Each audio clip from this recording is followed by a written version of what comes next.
साथियों नमस्कार, जय हिंद और जय भारत। दोस्तों, आप में से बहुत लोग सोच रहे होंगे कि भाई नई पॉलिसी आ गई है, नई पॉलिसी के हिसाब से डिसेबिलिटी पेंशन रिजेक्ट कर दिया है या डिसेबिलिटी एलिमेंट रिजेक्ट कर दिया है या नए शब्दों में इम्पेयरमेंट रिलीफ रिजेक्ट कर दिया है, तो क्या मिलेगा या नहीं मिलेगा। तो आज आपको मैं एक जजमेंट दिखाऊंगा। बंदा नई पॉलिसी यानी जीएमओ 2023 के आने के बाद डिस्चार्ज गया और न्यू पॉलिसी एंटाइटलमेंट रूल्स 2023 और जीएमओ 2023 के हिसाब से उसकी डिसेबिलिटी की असेसमेंट हुई और बाद में कॉम्पिटेंट अथॉरिटी का फैसला आया कि डिसेबिलिटी उसकी neither attributable to nor aggravated by service है और उसका डिसेबिलिटी एलिमेंट या इम्पेयरमेंट रिलीफ रिजेक्ट कर दिया। बंदे ने अपील डाली, रिजेक्ट हो गई और अंततः एएफटी का रुख किया और एएफटी ने क्या शानदार जजमेंट दिया है आज आपको दिखाएंगे। एक तरह से कह सकते हैं नई पॉलिसी यानी एंटाइटलमेंट रूल्स 2023 उसको एक तरह से चैलेंज किया और चैलेंज ही नहीं किया, उस पॉलिसी के खिलाफ जीता भी। चलिए आपको मैं दिखाता हूं क्या उसकी डिसेबिलिटी थी और किस तरीके से कोर्ट ने क्या पॉइंट ऑब्जर्व किए, क्या तथ्य निकल के आए और किस तरीके से जो फैसला है डिसेबिलिटी एलिमेंट देने का, जो उसने ओरिजिनल एप्लीकेशन फाइल की थी, किस तरीके से वो अलाउ की गई। तो चलिए सीधा मैं आपको जजमेंट पर लेके चलता हूं। उससे पहले दोस्तों, यदि आपका डिसेबिलिटी पेंशन रिजेक्ट हो गया है तो पक्का उसको चैलेंज करें। यदि डिसेबिलिटी आपकी ओबेसिटी और एडीएस की या नशे पत्ते की है तो चैलेंज मत करें। इनके अलावा कोई डिसेबिलिटी है तो पक्का चैलेंज करें। और ओबेसिटी में भी यदि आपको कोई पहले डिसेबिलिटी हुई और बाद में ओबेसिटी हुई तो भी चैलेंज करें। यदि आपका भी रिजेक्ट हो गया है तो ये हमारा नंबर है, आप हमसे संपर्क कर सकते हैं। हमारे पास बहुत अच्छी एडवोकेट की टीम है जो इन मामलों के ऊपर अच्छी समझ रखती है और जरूरत पड़ने पर बेहतर से बेहतर पिटीशन बना करके कोर्ट में चैलेंज करेगी आपकी कॉम्पिटेंट अथॉरिटी के फैसले को। तो चलिए अब सीधा जजमेंट पर चलते हैं। तो साथियों, आप देख सकते हैं ये वो जजमेंट है जो कि लेटेस्ट जजमेंट है और आपको मैं बता दूं ये जो एप्लीकेशन फाइल की गई थी ये 2025 में फाइल की गई थी और जुलाई 2026 के लास्ट तक फैसला आ गया। बहुत ही शानदार जो है इसमें चीज़ें निकल के आई हैं। और चलिए आपको इस बंदे की जो डिसेबिलिटी थी उसके बारे में बताएंगे और ये पूरा केस क्या था वो बताएंगे। आप अंत में पहले दिखा देते हैं, ये आप देखेंगे यहाँ पर क्लियर कट जो है अलाउ कर दी गई है इनकी डिसेबिलिटी एलिमेंट। ठीक है, एप्लीकेशन अलाउ कर दी गई है और जो डिसेबिलिटी एलिमेंट था जो रिजेक्ट किया था उस रिजेक्शन को सेट असाइड कर दिया गया है। तो पूरे मामले को विस्तार से आपको बताता हूँ क्या था मामला। सबसे पहले तो यहाँ आ जाइए, ये है ऑर्डर। मांग रखी गई थी कि जो डिसेबिलिटी एलिमेंट इनका रिजेक्ट किया था, जो रिजेक्शन ऑर्डर जारी किया था, उसको क्वैश किया जाए, सेट असाइड किया जाए। पहली मांग तो ये थी। ठीक है, जो 30% इनकी डिसेबिलिटी थी उसको राउंड ऑफ करके 50% दिया जाए नेक्स्ट डेट ऑफ डिस्चार्ज से। ठीक है, 31 जनवरी 2025 से इनको मिलना चाहिए। ठीक है, ये मांग रखी गई थी। उसके बाद उसके ऊपर जो भी एरियर बनेगा उसके ऊपर 18% की सालाना ब्याज की मांग की गई थी नेक्स्ट डेट ऑफ डिस्चार्ज से। ठीक है, और यहां से शुरू होती है कहानी। अब मैं आपको एक एक पॉइंट दिखाता हूं। इस पैराग्राफ में यदि आप देखेंगे, बंदा जो है इंडियन आर्मी में 25 जनवरी 2001 को भर्ती होता है और डिस्चार्ज होता है कब? 31 जनवरी 2025 को लो मेडिकल कैटेगरी में पूरी सर्विस करके, after fulfilling terms of engagement. ठीक है, 24 साल 7 दिन सर्विस करके रिटायर होता है लो मेडिकल कैटेगरी में इस रूल में। ठीक है, सर्विस पेंशन उसको सैंक्शन हो गई थी और डिस्चार्ज जाने से पहले उसने अपना रिलीज मेडिकल बोर्ड कराया था जिसमें उनकी जो डिसेबिलिटी थी वो थी अदर स्पेसिफाइड इंटीवर्टिबल डिस्क रिप्लेसमेंट। ठीक है, हड्डी से संबंधित है, रीढ़ की हड्डी से संबंधित है ये। ठीक है, जो कि 30% फॉर लाइफ मिली थी और आरएमबी ने ओपिनियन दी थी एट्रीब्यूटेबिलिटी और एग्रावेशन के ऊपर कि कॉम्पिटेंट अथॉरिटी डिसाइड करेगी कि इनकी जो डिसेबिलिटी है वो एट्रीब्यूटेबल है या एग्रावेटेड है। किस रूल के मुताबिक? Entitlement rules for casualty pensionary award to armed forces personnel 2023। इस रूल के मुताबिक आरएमबी ने डिसाइड किया कि ये जो डिसेबिलिटी है इसकी एट्रीब्यूटेबिलिटी डिसाइड होगी कंपिटेंट अथॉरिटी के द्वारा इस डिसेबिलिटी की, ठीक है। और फिर बाद में कंपिटेंट अथॉरिटी ने, यहाँ पर अगर आप देखेंगे, कंपिटेंट अथॉरिटी ने फैसला लिया, डिसाइड किया कि ये जो डिसेबिलिटी है वो neither attributable to nor aggravated by service है, यानी नाना कर दी गई है। ये डिसेबिलिटी इनकी नाना कर दी थी, यहाँ बिल्कुल क्लियर कट लिखा हुआ है। अब एप्लीकेंट ने मांग रखी कि भाई उसका जो डिसेबिलिटी पेंशन रिजेक्ट किया है उसके खिलाफ मांग रखी कि उन्हें डिसेबिलिटी पेंशन दिया जाए। फर्स्ट अपील डाली, वो रिजेक्ट कर दी गई थी अपीलेट कमेटी के द्वारा, ठीक है, और उसको कम्युनिकेट कर दिया था कि भाई तुम्हारा फर्स्ट अपील नॉट अप्रूव हो गया है। और उसके बाद उसने प्रेजेंट ओरिजिनल एप्लीकेशन फाइल की थी, एएफटी में उसने केस डाल दिया था, ठीक है। अब दलीलें चली भाई, इस पैराग्राफ में आप देखेंगे जो एप्लीकेंट के वकील हैं उन्होंने कहा कि जब बंदा भर्ती हुआ था पूरी तरह से फिजिकली मेडिकली फिट था सर्विस ज्वाइन करने से पहले, और जो कोई भी बीमारी का रिकॉर्ड उसके सर्विस डॉक्यूमेंट में नहीं था जब वो भर्ती हुआ था कि भाई ये बंदा इस बीमारी से ग्रस्त है या कोई चोट है, कुछ भी है, ऐसा कुछ भी उसके एनरोलमेंट के टाइम पर सर्विस रिकॉर्ड में दर्ज नहीं था, ठीक है। और इसलिए मांग रखी गई थी ये जो बीमारी इसको हुई है ये ड्यूरिंग सर्विस हुई है, ठीक है, ड्यूरिंग सर्विस हुई है, और इसलिए ये एट्रीब्यूटेबल टू या एग्रावेटेड बाई मिलिट्री सर्विस होनी चाहिए, ठीक है। और आगे भी बताया कि एपेक्स कोर्ट, हाई कोर्ट और विभिन्न आर्मर्ड फोर्सेस ट्राइब्यूनल ने सिमिलर मामले में डिसेबिलिटी पेंशन ग्रांट करने के ऑलरेडी जजमेंट दे दिए हैं, ठीक है। इसलिए इसको भी डिसेबिलिटी एलिमेंट मिलना चाहिए डिसेबिलिटी पेंशन का 30% फॉर लाइफ, और उसका पूरा राउंडिंग ऑफ का बेनिफिट भी मिलना चाहिए, तो होना चाहिए 50% फॉर लाइफ। दूसरी तरफ सरकारी वकील ने, यानी जो रेस्पोंडेंट है सरकारी वकील की तरफ से रखा गया कि डिसेबिलिटी उसकी एप्लीकेंट की 30% फॉर लाइफ तो थी, लेकिन आरएमबी ने ओपिनियन दिया था उसकी एट्रीब्यूटेबिलिटी और एग्रावेशन के ऊपर की कंपिटेंट अथॉरिटी डिसाइड करेगी। जो एंटाइटलमेंट रूल है, ठीक है, उसका पैरा नंबर 13 के मुताबिक, ठीक है, एंटाइटलमेंट रूल का पैरा नंबर 13 के मुताबिक, और एंटाइटलमेंट रूल कौन सा? लेटेस्ट जो 2023 को जारी हुआ है, लागू हुआ है, 21 सितंबर 2023 को लागू हुआ है। और फिर बताया कि कंपिटेंट अथॉरिटी ने इसकी डिसेबिलिटी को neither attributable to nor aggravated by service consider किया है रूल 13 के मुताबिक, जो entitlement rules for casualty pensionary award to armed forces personnel 2023 का जो रूल है, ईआर 2023 का रूल है, जीएमओ 2023 और ईआर 2023 के रूल के मुताबिक इसकी जो डिसेबिलिटी है वो क्या है? वो neither attributable to nor aggravated by service consider की गई है रूल 13 के मुताबिक, ठीक है। आप ये देखेंगे entitlement rules for casualty pensionary award to armed forces personnel 2023 के मुताबिक, जो लेटेस्ट रूल आया उसके मुताबिक इसकी डिसेबिलिटी नाना है और इसलिए इसको रिजेक्ट कर दी गई है। उसके बाद कहा है कि hence as per regulation 53A of pension regulation for army 2008 part 1, और पेंशन रेगुलेशन का रेगुलेशन 53A का भी हवाला दिया है, जो कि कहता है, क्या कहता है अब आगे मैं आपको दिखाता हूं। यहां पर an individual released, retired, discharge on completion of terms of engagement और on completion of service limits और on attaining the prescribed age irrespective of his period of engagement if found suffering from a disability attributable to or aggravated by military service and so recorded by release medical board may be granted disability element in addition to service pension or service gratuity from the date of retirement / discharge if the accepted degree of disability is assessed 20% or more। तो pension regulation का हवाला दिया है।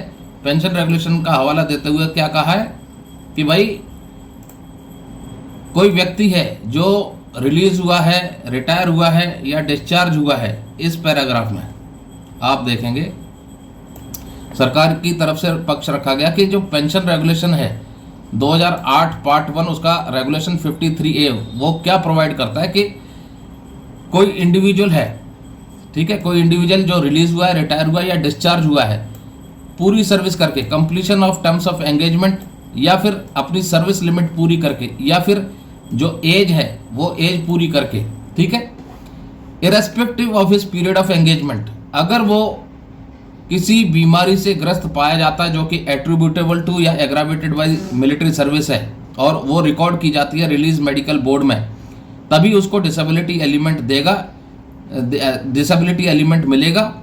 Additionally जो service pension है और service gratuity है उसके अलावा from the date of retirement of discharge, discharge और रिटायरमेंट डेट के बाद, ठीक है। और किस कंडीशन में, जो उसकी डिग्री ऑफ इम्पेयरमेंट है वो 20% या उससे ज़्यादा होगी। तो पेंशन रेगुलेशन के रेगुलेशन 53A का हवाला देते हुए भी कहा है कि भाई ठीक है, उसकी डिसेबिलिटी 30% तो आंकी गई थी, लेकिन वो एट्रीब्यूटेबल या एग्रावेटेड नहीं थी। किस कंडीशन में नहीं थी? इस कंडीशन में entitlement rules for casualty pensionary award 2023 जो आर्मर्ड फोर्सेस पर्सनल के लिए ER 2023 के मुताबिक एट्रीब्यूटेबल टू या एग्रावेटेड बाय सर्विस नहीं थी। और दलील दी गई फिर यहां पर,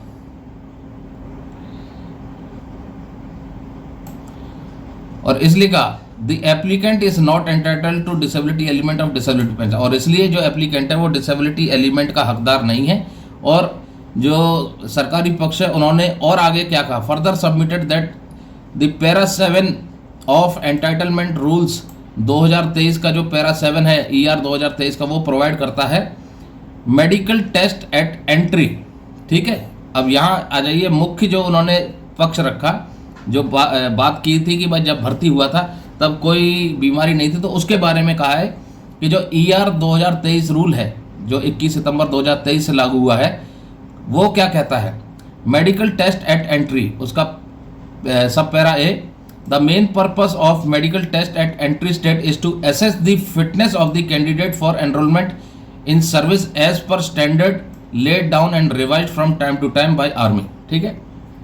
पैरा A कहता है कि जो मेन पर्पस है मेडिकल टेस्ट का एंट्री स्टेज पर, वो उसकी फिटनेस के लिए रखा गया है, जो स्टैंडर्ड ले डाउन किया गया है, जो कि रिवाइज होता है from time to time army के द्वारा, ठीक है। और उसके बाद अगले पैराग्राफ में आर्मी, नेवी, एयरफोर्स के द्वारा जो रिक्वायरमेंट रखी गई है मेडिकल स्टैंडर्ड की, उसको टेस्ट करने के लिए मेडिकल टेस्ट होता है, ठीक है। उसके बाद लिखा है Despite significant advancement in medical technology, it is not feasible at the stage of entry into service to detect all diseases present in an individual, ठीक है।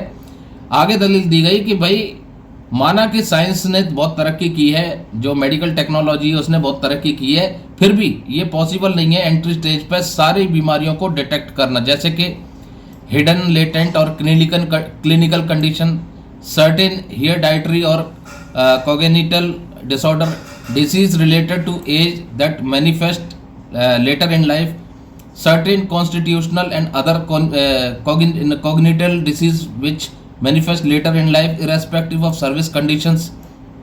तो कहने का मतलब इन्होंने कुछ बीमारियों को उदाहरण दिए हैं जो शुरुआत में पता नहीं लगते, वो बाद में फिर पता लगते हैं, ठीक। और उसके बाद कहा है कि जो बीमारियां सर्विस के दौरान हुई है, जरूरी नहीं है कि वो मिलिट्री सर्विस की वजह से हुई हैं या मिलिट्री सर्विस की वजह से वो बीमारी बढ़ी है। और मांग की गई कि ये जो एप्लीकेंट की ओरिजिनल एप्लीकेशन है इसको डिसमिस किया जाए, ठीक है।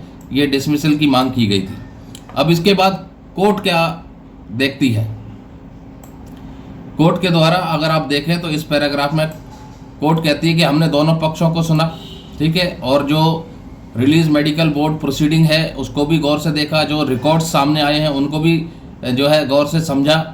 और दो सवाल आते हैं कि क्या यह बीमारी एट्रीब्यूटेबल टू या एग्रावेटेड बाय मिलिट्री सर्विस है, और क्या एप्लीकेंट जो है वो एंटाइटल है बेनिफिट का जो राउंडिंग ऑफ है उसके डिसेबिलिटी एलिमेंट के ऊपर जो राउंडिंग ऑफ का बेनिफिट लगता है, क्या इन दोनों चीज़ों के लिए वो एंटाइटल है या नहीं। उसके बाद फिर कोर्ट ने पुराने जो जजमेंट आए थे उन जजमेंट का हवाला दिया, जैसे रंजुमन TM versus union of India, ठीक है। अब इसमें क्या लिखा था, if any decision is taken by the authority for the, यहां पर if any decision taken by the authority for the discharge of A serviceman and the serviceman is denied disability pension on the basis of a report of medical board where no reasons have been disclosed for the opinion so given, such an action of the authority will be unsustainable in law। भाई court कहती है कि कोई decision authority के द्वारा लिया गया है किसी इंडिविजुअल के डिस्चार्ज के लिए, ठीक है, और वो सर्विसमैन को डिसेबिलिटी पेंशन सिर्फ मेडिकल बोर्ड की फाइंडिंग के आधार पर जो है डिनाई किया गया है और कोई ठोस रीजन डिस्क्लोज नहीं किया है, तो वो एक्शन जो है कानूनी रूप से अनसस्टेनेबल है, ठीक है। उसके बाद दिल्ली हाई कोर्ट का एक रिट पिटीशन था, उसका भी हवाला दिया, ठीक है। यूनियन ऑफ इंडिया वर्सेस जो मेजर जनरल राजेश छाबा साहब हैं, उनका भी केस का भी हवाला दिया, ठीक है। फिर एक और हवाला दिया किसका, union of India versus JW Dharmendra Prasad ji का, ठीक है। अब इसमें यहाँ पर देखेंगे, इस पैराग्राफ में भी बहुत इंपॉर्टेंट बात कोर्ट ने कही है। इस पैराग्राफ में क्या कही है, हाईलाइट करता हुआ मैं आपको दिखाता हूं। A plain reading of the above makes it evident that merely suffering from obesity by itself does not ipso facto render the order disabilities such as primary hypertension, diabetes mellitus and coronary artery disease in the force personal attributable to obesity। भाई clear इसमें लिखा है कि ये जरूरी नहीं है कि ओबेसिटी है तो दूसरी बीमारियां जैसे कि hypertension, diabetes mellitus, coronary artery disease जैसी बीमारियां ओबेसिटी की वजह से हुई हैं, ठीक है। दूसरा कोर्ट ने कहा कि more over the RMB has not made any observation regarding effect of obesity on the other medical condition of the respondent. दूसरे कहा कि RMB ने जो है किसी भी प्रकार का मेंशन नहीं किया है कि ये बंदा जो है ओबेसिटी से ग्रस्त था, ओबेसिटी में कैटेगरी था, ठीक है। उसके बाद एक इसी तरह से कुछ पुराने जजमेंट जो आए हैं उसका भी उदाहरण दिया, ठीक है। Union of India versus colonel Balbir Singh वाले मामले का भी उदाहरण दिया। तो ऐसे कई उदाहरण दिए जो कि पूर्व सैनिक के पक्ष में आ गए हैं, ठीक है। अब आगे कोर्ट यहां कहती है, अगर इस जजमेंट को देखें, इस ऑब्जर्वेशन को देखें, यहां पर in view of the settled position of law on attributability, court कहती है कि जो ऑलरेडी एट्रीब्यूटेबिलिटी के ऊपर जो लॉ सेटल कर रखा है, we find that the competent authority has denied attributability और aggravation of the applicant disability only by endorsing that the disability other specified intervertebral disc displacement is neither attributable to nor aggravated by service as per para 51 chapter 6 of GMO 2023, ठीक है। बहुत important point है, इसको आपको समझना होगा। यहां से लेकर के यहां तक, ठीक है। अब यहां पर कोर्ट कहती है कि भाई जो ऑलरेडी लॉ सेटल हो रखा है उसको ध्यान में रखते हुए हम ये पाते हैं कि कंपिटेंट अथॉरिटी ने इस डिसेबिलिटी की अदर स्पेसिफाइड इंटीवर्टिबल डिस्क डिस्प्लेसमेंट, इस डिसेबिलिटी की जो एट्रीब्यूटेबिलिटी और एग्रावेशन है वो डिनाई कर दिया है। एट्रीब्यूटेबिलिटी और एग्रावेशन जो है वो क्या किया है, डिनाई कर दिया, मना कर दिया कि ये बीमारी जो है एट्रीब्यूटेबल टू या एग्रावेटेड बाय सर्विस नहीं है, ठीक है। सिर्फ इस आधार पर, किस आधार पर, as per para 51 chapter 6 of GMO 2023, GMO 2023 के पैरा 51 चैप्टर 6 का, उसके आधार पर, ठीक है। और कहा कि no established cause and temporal relationship with an injury sustained due to military service, ठीक है। कि भाई कंपिटेंट अथॉरिटी ने जो फैसला लिया वो GMO 2023 के पैरा 51 जो कि चैप्टर 6 का है उसके आधार पर लिया। देयरफॉर एप्लीकेंट को जो है नॉट एंटाइटल कर दिया disability element of disability pension, इसलिए उसको डिसेबिलिटी एलिमेंट डिसेबिलिटी पेंशन का नहीं दिया। अब इस चीज को कोर्ट क्या कहती है यहां पर, however considering the facts and circumstances of the case we are of the opinion that this reasoning of competent authority for denying disability element of disability pension to the applicant is cryptic, not convincing and doesn't reflect the complete truth on the matter. बहुत important ये point है, ठीक है, यहां से लेकर के यहां तक कहती है कि कोर्ट कहती है कि हम ये पाते हैं कि जो ओपिनियन और जो कारण दिया था कॉम्पिटेंट अथॉरिटी ने एप्लीकेंट की डिसेबिलिटी एलिमेंट को रिजेक्ट करने का, वो क्रिप्टिक है और कोर्ट को कन्विंस भी नहीं कर रहा है और पूरी सच्चाई भी बयान नहीं कर रहा है इस मैटर में, ठीक है। और फिर कोर्ट कहती है even peace station have their own pressure of rigorous military training and associated stress and strain of military service. Court कहती है कि जो पीस स्टेशन है, ठीक है, पीस स्टेशन है, वो भी अपने आप में एक प्रेशर रखता है सख्त मिलिट्री ट्रेनिंग का और उससे जुड़ा हुआ स्ट्रेस और स्ट्रेन का। द एप्लीकेंट, अब आगे कहती है एप्लीकेंट जो है वो भर्ती होता है कब, 2001 में, ठीक है। एप्लीकेंट भर्ती होता है कब, 2001 में, 25 जनवरी 2001 को, ठीक है। और उसकी जो डिसेबिलिटी है वो कब स्टार्ट होती है, 17 साल की सर्विस करने के बाद, मार्च 2018 में, ठीक है। उसके बाद और भी बहुत सारी चीज़ें ऑब्जर्व की हैं। उसके बाद जो कैटेगराइजेशन मेडिकल बोर्ड प्रोसीडिंग था 2018 का, ठीक है, उसमें कुछ क्वेश्चंस थे कि ये क्वेश्चन थे क्या, इधर आएंगे तो जो शुरुआत के मेडिकल बोर्ड थे उसके आधार पर कोर्ट ने ऑब्जर्व किया। पहला क्वेश्चन था मेडिकल बोर्ड का, if not directly attributable to service was it aggravated by service, if so please explain. कि अगर ये डायरेक्टली एट्रीब्यूटेबल टू सर्विस नहीं है तो क्या ये एग्रावेटेड बाय सर्विस है। और पहले वाले मेडिकल बोर्ड में लिखा था yes due to physical stress and strain of military service और जीएमओ 2008 का हवाला दिया था, ठीक है। उसके बाद कहा आरएमबी ने खुद कहा कि आरएमबी ने कहा कि क्लिनिकल डिटेल कहती है, फिर वो कहानी आ जाती है पूरी, ठीक है। तो कहने का मतलब जो कैटेगराइजेशन बोर्ड हुआ था पहले जीएमओ 2008 के हिसाब से, उसमें यस लिखा था और तमाम दलीलें वगैरह देखने के बाद, तमाम फैक्ट्स को छानने के बाद, ठीक है, विभिन्न कोर्ट के जजमेंटों को ध्यान में रखने के बाद यहाँ पर, ठीक है, उसकी एप्लीकेशन पार्शली, उसकी एप्लीकेशन जो है अलाउ कर दी जाती है और कॉम्पिटेंट अथॉरिटी ने जो उसका रिजेक्ट किया था डिसेबिलिटी पेंशन, डिसेबिलिटी एलिमेंट, ठीक है, उस फैसले को सेट असाइड कर देती है, ठीक है, उस फैसले को क्या कर देती है, सेट असाइड कर देती है और आदेश दे दिया जाता है कि भाई बंदे को एंटाइटल किया जाए डिसेबिलिटी एलिमेंट 30% फॉर लाइफ देने का और साथ में राउंडिंग ऑफ का बेनिफिट भी देना है, तो वो हो जाएगा 50% for life next date of discharge से, ठीक है।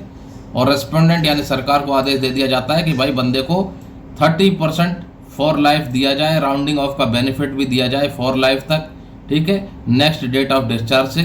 और 4 महीने के अंदर इस चीज़ को इम्प्लीमेंट करना है, नहीं तो सालाना 6% की ब्याज दिया जाएगा वास्तविक भुगतान तक, ठीक है। अगर डिफ़ॉल्ट होता है, अगर ये 4 महीने में इम्प्लीमेंट नहीं होता है, ये लिखा है 4 महीने में इम्प्लीमेंट नहीं होता है ये आदेश, तो जब तक वास्तविक भुगतान होगा तब तक सालाना 6% की ब्याज देनी पड़ेगी।